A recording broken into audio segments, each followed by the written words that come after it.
میں اہل بیت دا نوکر میں نوکر اونٹا ہے دغا باز ہے وہ عاشق حیدر جو ذکر ابو بکر سے سرشار نہ ہوئے بقیع پاک میں گنبد سے نور آتا ہے، حضور سیدہ زہرا کا دھیان رکھتے ہیں۔ نعت خود لکھی بپیرائے سیرت لکھی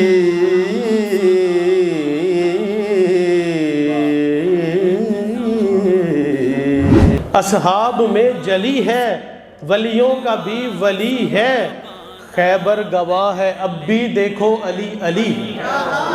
نبی کے سبھی گھر ہی خلد بری تھے، مگر معتبر جو مکان عائشہ ہے۔ انہیں عرب کی زلیخا میں کس طرح کہہ دوں، کہو زلیخا سے وہ مصر کی خدیجہ ہے۔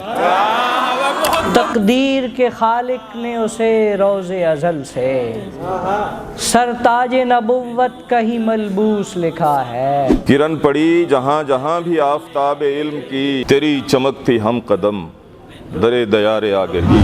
نبی دے سارے صحابیاں دا غلام ہامے، صحابیاں وچوں چار یارن تے چار یاراں چوں ایک ولی تے او علی ہے۔ کل جو تھے افکار میرے آج بھی ہیں دوستو، شامل اہل بیت میں ازواج بھی ہیں دوستو۔ کیا بات ہے؟ میں ہنستا ہوں تمہاری عقل پر جب تم یہ کہتے ہو کہ اہل بیت میں ہوتے ہیں سب بیوی نہیں ہوتی۔ اپنے عشاق پہ کیا ان کی سخاوت ہوگی، اپنے قاتل کو جو شربت بھی پلا دیتے۔ ادھر تھے جمع شب ہجر مشرکین بہت، ادھر نبی ابو بکر و علی یہ تین بہت۔ پدر کوئی نہ اب آئے گا زہرا کے پدر جیسا، حسن کے نانا جیسا کوئی نانا ہو نہیں سکتا۔ باپ صدیق بیٹی صدیقہ، کس نے دیکھی ہے ایسی صدیقہ؟ صحابہ دا